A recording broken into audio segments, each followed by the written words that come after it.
世界千变万化，新闻随时发生，一波为您追踪。各位观众大家好，今天是2022年6月13日星期一，欢迎走进一波热点。股市暴跌，熊市咆哮，美联储愿吞下多大的经济苦果？对可能经济衰退的担忧正在冲击全球市场。华尔街的标准普尔500指数在比今年初开始创纪录下跌超过20%后，跌入所谓的熊市。周一，投资者在周末反思通胀正在恶化而不是好转的惊人消息后的首个交易日。华尔街的焦点再次集中在美联储，美联储正在持续地加强控制通胀措施，其主要方法是提高利率以减缓经济。利率是一把双刃剑，如果使用得太过激进，可能会使经济面临衰退的风险。交易员推测，周三美联储可能会将其关键短期利率提高3%，这是通常的0.25%上升速度的3倍，也是美联储自1994年以来从未做过的事情。根据 CME 集团的数据，交易员现在看到这种大规模加息的可能性为34%，高于一周前的3%。没有人认为美联储会止步于此，市场正在为一系列更大的加息做准备。关于经济和企业利润已经令人沮丧的恶化信号，包括创纪录低落的消费者的情绪数据，该数据因汽油价格高涨而恶化。这种预期也使美国债券收益率达到多年来的最高水平。2年期美国国债收益率从周五的3.06%飙升至3.23%，连续第二次大幅走高，今年增长了4倍多，触及了2008年以来的最高水平。10年期国债收益率从3.15%跃升至3.32%，而更高的利率将使家庭和企业的抵押贷款和许多其他种类的贷款更加昂贵。今年它增加了1倍多。2年期和10年期国债收益率之间的差距也在缩小，这是债券市场对经济日益悲观的信号。如果2年期国债收益率高于10年期国债收益率，一些投资者将其视为迫在眉睫的经济衰退的迹象。市场的痛苦是全球性的，因为投资者正在为各国央行会采取更激进的压制通胀举措做准备。在亚洲，首尔、东京和香港的指数下跌至少3%，那里的股票也受到对中国 COVID 控制措施伤害的担忧。在欧洲，德国 DAX 指数下跌2.7%，法国 CAC 40指数下跌2.8%，伦敦富时100指数下跌1.8%。经济学家预计美联储将在周三、7月、9月和11月第4次加息，加息幅度将超过往常。就在1周前，在周五公布通胀报告之前，华尔街还在讨论美联储是否会暂停9月份的加息。周五，美国劳工部报告称，由于汽油价格创下历史新高，服务成本进一步上涨，美国消费者价格在5月份加速至 1.0%， 而核心价格在4月份以相同的幅度上涨后上涨 0.6%， 凸显出美联储需要踩刹车。在截至5月的12个月中，整体通胀率上升至 8.6%。政策制定者预测将会反映出更快的加息步伐、增长放缓、更高的通胀和更高的失业率。美联储需要在今年年底前将其政策利率提高到中性水平，既不刺激也不限制经济增长的水平，这一比例大致在 2.4% 至 3% 之间。鉴于周五的通胀数据差于预期，2022年底的中位数点可能很容易上升，足以表明9月份至少再增加0.5个百分点。美联储整体加息幅度也将上升，大多数经济学家认为加息率最高在 3% 至 3.5% 之间。美联储扼杀需求的时间越长，通胀持续的时间越长，物价上涨率就越有可能根深蒂固。美联储需要加大行动力度，从而减少鲍威尔对他所谓的软着陆的希望。关键是美联储愿意吞下多少经济下行的痛苦。特鲁多2次中招再次呈阳性，特鲁多第2次检测呈 COVID 阳性。周一早上，特鲁多在推特上说，他感觉还好，并将根据公共卫生指导方针进行隔离。这是现年50岁，完全接种疫苗的他，在1月份 COVID 检测呈阳性后第2次确诊感染 COVID， 他的2个孩子也是如此。2020年3月，特鲁多在妻子苏菲检测呈阳性后，在自我隔离了14天的同时管理着这个国家。上周，特鲁多在洛杉矶出席美洲峰会，在那里他会见了包括美国总统拜登在内的一些高级官员。周五，特鲁多会见了美国众议院议长佩洛西，后来根据他的行程参加了拜登主持的午餐会。他于周六返回渥太华。特鲁多的行程还包括周五与牙买加总理安德鲁和多米尼加共和国总统路易斯的双边会晤。就在特鲁多的阳性检测几天前，他的政府表示将在6月剩余时间内暂停在加拿大机场的随机 COVID 检测，以帮助缓解漫长的旅行等待时间。加拿大人甘愿为飙升的旅行成本买单。暑假才刚刚开始，但到目前为止，在经历了2年的大流行限制之后，对旅行的压抑需求远远抵消了与喷气燃料价格飙升和遭受重创的航空业相关的飙升成本。该行业仍在努力将尽可能多的飞机投入运行，就像几年前一样。根据总部位于蒙特利尔的同名旅游应用程序背后的公司 Hopper Inc. 收集的数据，来自加拿大的国际机票平均价格为$960，比2019年增长了15%。燃料成本飙升、行业劳动力短缺和座位减少是导致价格上涨的因素之一。自今年年初以来，需求激增，鉴于边境已经开放，许多加拿大人希望再次旅行，所以想旅行的人比可提供预定的空位更多。有证据表明，旅行者愿意接受更高的价格，这对依赖旅游的行业来说是个好消息。这些行业是从 COVID 经济衰退中恢复最慢的行业之一。例如，根据6月10日加拿大统计局发布的最新劳动力调查，5月份住宿和食品服务行业的就业人数低于大流行前的水平。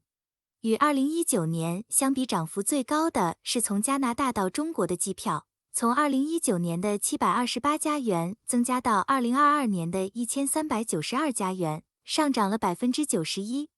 由于对 COVID 的担忧，包括上海和北京在内的中国大城市一直处于封锁状态，严格的旅行限制导致往返该地区的航班减少。从加拿大出发的最昂贵的机票是飞往澳大利亚的航班，目前约为$1695，比2019年的$1288上涨了32%。这些增长正在世界各地发生。美国人今年也增加了旅行支出。美国旅游协会报告称，4月份的旅行支出为1000亿美元，比2019年的水平高出3%。如果旅行者希望在旅途中入住酒店，他们可能还需要支付更多费用。根据 Smith Travel Research Inc. 收集的数据，4月份加拿大酒店价格平均每天155.80加元。比2019年同月高出2.5%。相比之下，同期美国酒店房价平均为$149.90，比2019年增长14%。许多加拿大人似乎愿意花更多的钱出国旅行，也许是因为他们在银行里有足够的钱。加拿大家庭在大流行期间积累了3000亿加元的大量储蓄，部分原因是封锁限制了休闲和酒店服务。皇家银行指出，旅行预订量激增，根据对其自己的借记卡和信用卡交易的跟踪，到3月中旬，航班和酒店的预订量将回到大流行前的水平。尽管如此，截至5月，加拿大机场的客运量仍比大流行前的水平低30%。Hopper 的数据显示，春末夏初每日国际航班的航班座位只有约8万个。与此形成鲜明对比的是，在加拿大境内飞行的成本却低于2019年。全球紧张局势推动核武新时代。斯德哥尔摩国际和平研究所 CIPRI 周一发布的一份报告显示，在全球紧张局势恶化和俄罗斯在乌克兰发动战争的情况下，全球核武器数量在经历了35年的下降之后，未来10年将持续增加。根据斯德哥尔摩研究所的估计，今年年初，9个核大国英国、中国、法国、印度、以色列、朝鲜、巴基斯坦、美国和俄罗斯拥有12705枚核弹头，比2021年初减少了375枚。1986年，核弹头总数超过7万枚。在美国和俄罗斯逐渐削减冷战期间积累的庞大核武库后有所下降。但斯德哥尔摩国际和平研究所的研究人员表示，裁军时代似乎即将结束，并警告说，核升级的风险现在处于冷战结束后的最高水平。预计未来10年核武库将持续增加。在乌克兰战争的背景下，俄罗斯总统普京曾多次谈到诉诸核武器的可能性。与此同时，包括中国和英国在内的几个国家正在正式或非正式地对其武器库进行现代化改造或加强。由于这场战争以及普京谈论其核武器的方式，未来几年在裁军方面取得进展将非常困难。这些令人震惊的声明正在促使其他许多拥有核武器的国家重新考虑其核战略。据斯德哥尔摩研究所称，尽管联合国禁止核武器条约于2021年初生效，美俄新 START 条约延长了5年，但最近局势正在恶化。仅莫斯科和华盛顿就占世界核武库的90%。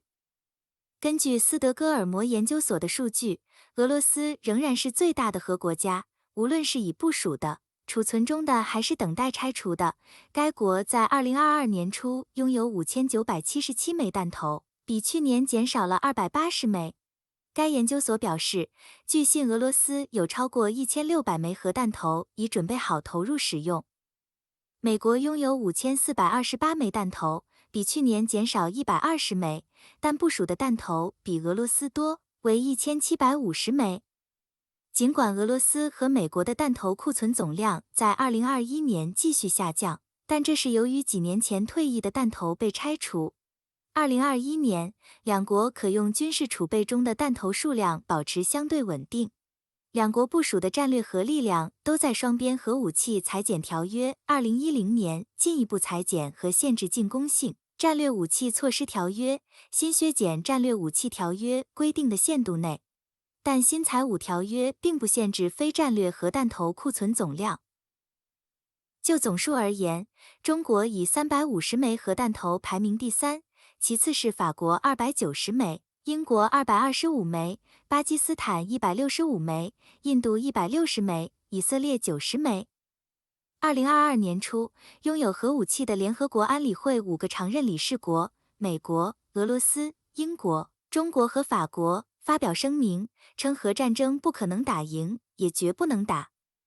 尽管如此，国际和平研究所指出，这5个国家继续扩大或现代化其核武库，并且似乎正在增加核武器在其军事战略中的重要性。英国于2021年宣布决定提高其弹头总储存的上限。英国还宣布将不再公开披露该国作战核武器储备、部署弹头或部署导弹的数字。2021年初，法国正式启动了一项开发第3代核动力弹道导弹潜艇 SSBN 的计划。印度和巴基斯坦似乎正在扩大其核武库，两国都在2021年推出并继续开发新型核运载系统。以色列是9个国家中唯一一个没有正式承认其拥有核武器的国家，也被认为正在使其核武库现代化。北朝鲜继续将其军事核计划作为其国家安全战略的核心要素。虽然朝鲜在2021年没有进行核试验爆炸或远程弹道导弹试验，但斯德哥尔摩国际和平研究所估计，该国现在已经组装了多达20枚弹头，并拥有足够的裂变材料，总共有45至55枚弹头。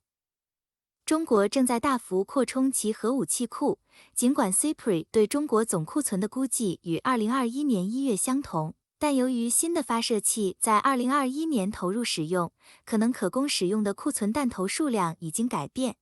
五角大楼称，到2027年，北京可能拥有700枚弹头，以震慑其战略对手的挑衅。谢谢各位的观看，一波帮您追踪全球热点。如果对您有帮助，欢迎点赞、关注并订阅，下期不见不散哦。